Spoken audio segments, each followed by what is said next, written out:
Toto je tá najlepšia kurva kórejská ryžová maska na tvár, čo ti rozjasní tú zasranú pleť ako nikdy. Máš matnú kožu, akné, hrubú a nerovnú pleť? Ukážem ti prírodnú pičovinu, ktorá rozjasní, vyčistí akné a nakrmí tvoj obličej ako po dovolenke. Pozeraj dokonca na správne použitie a ulož si to video, lebo inak ho stratíš ako svoje vlasy. Vezmi jednu šálku ryže, poriadne ju opláchni, aby si odstránil špinu a prebytočný škrob, potom uvár, kým nebude mäkká a kašovitá ako dobrá kaša od mamy.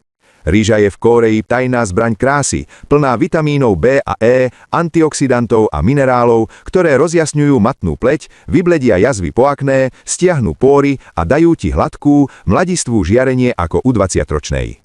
Keď je ryža uvarená, nechaj ju trochu vychladnúť, potom ju rozmixuj na hladkú pastu s trochou vody, v ktorej sa varila. Pridaj jednu lyžicu medu, hydratuje a zabíja baktérie ako jebaný zabíjak a pol lyžice čerstvej citrónovej šťavy, aby jemne vybielila tmavé fleky a zmiernila akné.